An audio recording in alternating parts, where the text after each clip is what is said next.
আল্লাহ নবীর সামনে ইহুদি সরাসরি অস্বীকার, না না না না না হুজুর না, এই মিথ্যা কথা বলে, আবু আবু বকর মিথ্যা কথা বলে, আমি এমন করি নাই, আমার বুঝেই চল মারছে।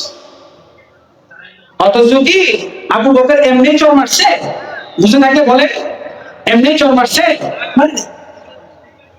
এখন আমার নবী কি করবেন? প্রশ্ন আছে না? এখন আমার নবী কি করবেন? নবী তো এবার আবু বকরের বিপক্ষে ফয়সালা দিবেন, আবু বকরের শাস্তি কার্যকর করে দিবেন। ঠিক এই মুহূর্তে আল্লাহ রাব্বুল আলামিন কোরআনের আয়াত নাযিল করে দেন, লাকাদ সামিআ আল্লাহু কাওলাল্লাযীনা ক্বালু ইন্নাল্লাহা ফাকীরুন ওয়া নাহনু আগনিয়া। আল্লাহু আকবার, আল্লাহু আকবার। আল্লাহ তাআলা কোরআনের আয়াত নাযিল করে দিয়ে বলেন, অবশ্যই আল্লাহ তাআলা ওই ব্যক্তির, ওই ইহুদির কথা শুনছে যে ইহুদি বলছে আল্লাহ হইল গরীব, আমরাই হইলাম ধনী। সুবহানাল্লাহ। সিদ্দিকের ব্যাপারে কোরআনের আয়াত নাযিল হয়ে যায়। তাই তো কবিরা বলেন, দুনিয়া কি সাদাকত মে তেরা নাম রহেগা,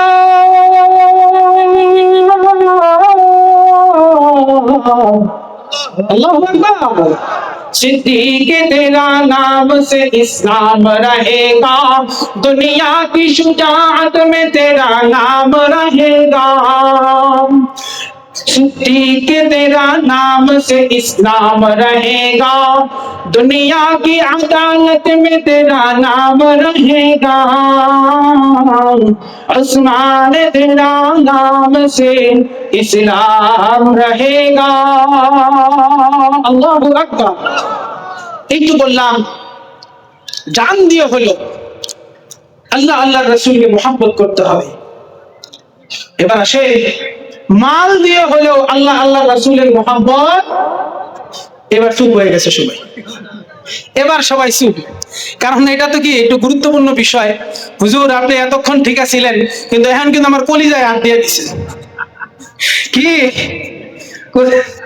সম্মানিত হাজিরিন, মাল, আল্লাহু আকবার, সাহাবীদের কাছে মাল তুচ্ছ ছিল, আল্লাহ আল্লাহ রাসূলের মহব্বতই বেশি ছিল। বলবো বলবো আওয়াজ নাই, বলবো। হযরত ওসমান নাঙ্গি, নামের সাথে আছে গনি, নামের সাথে কি আছে? গনি। তিনি শুধু ধনী না, মনেরও ধনী। ওসমান রাদিয়াল্লাহু আনহু আরবের সবচেয়ে ধনীদের মধ্যে একজন ছিলেন, সবচেয়ে ধনীদের মধ্যে একজন ছিলেন, হাজার হাজার কোটি টাকার মালিক ছিলেন। আমাদের সময় আমরা এটা ভালোভাবে বুঝবো, হাজার হাজার কোটি টাকার মালিক। আল্লাহর হাবিব সাল্লাল্লাহু আলাইহি সাল্লাম মদিনায় গেছেন। মদিনায় যাওয়ার পরে সর্বপ্রথম যে মসজিদটা নির্মাণ করছেন তার নাম হলো মসজিদে কুবা। নাম কি? মসজিদে কুবা। মসজিদে কুবা, মসজিদে কুবার জন্য আমার নবী জায়গার প্রয়োজন হইল, খুব দরকার যে আই হাই এখন মসজিদ কায়েম করতে হবে, মদিনায় আসছি, কি করা দরকার? একটা খুব জমির খুব প্রয়োজন। হঠাৎ নবী সাল্লাল্লাহু আলাইহি ওয়াসাল্লামের কাছে ওহী আসছে। কি আসছে? ওহী আসছে যে নবী গো, এই জায়গাটা মসজিদের জন্য খুব বেশি, তাকওয়াবানদের জন্য খুব বেশি আসলমান হবে, প্রয়োজনীয় হবে। নবী গো, আপনি এই জায়গাটায় মসজিদের জন্য নির্ধারণ করেন। একটা ইহুদিদের এই জায়গা, ইহুদির কাছে গিয়ে একটু রিকোয়েস্ট করেন। সুবহানাল্লাহ বলে আমার নবী মসজিদের কালেকশনের জন্য ইহুদির কাছে যায়। ইহুদিকে বলে, বাবারে আল্লাহর ঘরের জন্য এই মসজিদটা আমরা নির্মাণ করব। এই মসজিদ নাম কি? মসজিদে কুবা। এর জন্য জমির দরকার। বাবা এই জমিটা মুসলমানদের কাছে তুমি বিক্রি করো। কি করো? হয়তো দান করো, দান তো করবা না, ইহুদি মানুষ। কি করো? বিক্রি করে দাও। ইহুদি বেটা মুখ চেয়ে বসছে, না না না, আমার জমি আমি বিক্রি করব। নবী সাল্লাল্লাহু আলাইহি ওয়াসাল্লাম বারবার রিকোয়েস্ট করার পরে চলে আসেন। সাহাবায়ে কেরাম হযরত আবু বকর আসে, ওমর আসে, কাজ হয় না। ওসমান রাদিয়াল্লাহু আনহু গেছিলেন ইয়ামান দেশে। কই গেছে? সুদূর ইয়ামান। ওসমান রাদিয়াল্লাহু আনহুর নিয়ম ছিল যে কোনো জায়গায় যান না কেন মদিনায় আসার সাথে সাথে আমার নবীর সাথে আগে সাক্ষাৎ করবে, এরপরে পরিবারের সাথে। সুবহানাল্লাহ। নবীর সাথে এসে সাক্ষাৎ করে নবীর মুখটা মলিন, নবীকে ডাকতে বলে, নবী গো, ও নবী, কি হয়েছে আপনার? নবী এবার বলে, ওসমান তুই আসছস? আবার ওসমান গনি আসছে। নবী কান্দে আর বলে, ওসমান দে একটা মসজিদ করব। জায়গাও দেখা হয়ে গেছে, কিন্তু ইহুদি তো বেছে না, ইহুদি তার জমি বিক্রি করবে না। ওসমান তুমি কি একটু ছায়া দেখবানি? সুবহানাল্লাহ। তৎকালীন আরবের সবচেয়ে বড় ধনীদের একজন ওসমান ইহুদির কাছে যখন যায়, ইহুদি আবার মুস্কি মুস্কি হাসে। আল্লাহ আসছে, কি আসছে? কাজ হবে। ওসমানের কাছে এবার ইহুদি দেইকা বলে, হ্যাঁ ওসমান আসছ, আসো আসো। কি বলবা সেটা তো আমি বুঝি, মনে মনে বলতেছি আর কি। ওসমান এবার ইহুদিকে ডাক দিয়া বলে, ইহুদি রে, ও ইহুদি, নবী আসছে তোমার কাছে, জমিটা বিক্রি করে দাও, কত টাকা বলো আমি দিয়া দেই। সুবহানাল্লাহ বলবেন না? ইহুদি ডাক দিয়া বলে, ওসমান ভালো করে বুঝা বল, এমন জিনিস চাইয়া ফেলতে পারি যেটা হয়তো তুমি নাও দিতে পারো। ওসমান বলে, কি চাইবা? চাইয়া ফেলো, দেখে দিতে পারি না। সুবহানাল্লাহ পড়ে ওসমান রাদিয়াল্লাহু আনহুকে ডাক দিয়ে ইহুদি বলে, ওসমান তোমার সহায় সম্পত্তি যা আছে, ইন্ডাস্ট্রি যা আছে, সবকিছু লিখে দাও, তাইলে আমি এই জমি নিতে রাজি আছি। আল্লাহু আকবার। ওসমান রাদিয়াল্লাহু আনহু ডাক দিয়ে বলে, ইহুদির বাচ্চা, এতটুকু চাইছস নি? তুই তো আমার ওসমানের জান চাস নাই, শুধু মাল চাইছস, যা তোকে দিয়ে দিলাম। সুবহানাল্লাহ পড়ে একটা দৌড় দিছে ওসমান নবীর কাছে যায়, বলে, নবী গো, কবুল হয়ে গেছে। ইহুদিরার ভিতরে সিগন্যাল দিয়া দেয়, সবুজ সিগন্যাল। কি সিগন্যাল? একটা তো রেড সিগন্যাল, আর একটা কি সিগন্যাল?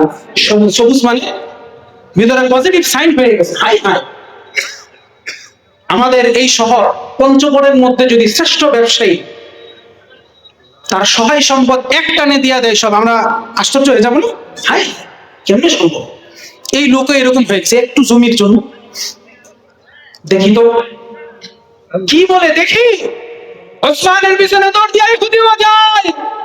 ওসমানকে আমার নবী ডাক দিয়ে বলে, ওসমান রে, আমি নবী দোয়া করি, ও মদিনার গাছগুলো তোরা সাক্ষী দাও, তোরা সাক্ষী হয়ে যাও, আমার ওসমানের জন্য কাল হাসরের মধ্যে তোরা সাক্ষী দিবি, আমার ওসমান আল্লাহর রাস্তায় সবকিছু দিয়া জান্নাতুল ফিরদাউস কিনে নিছে।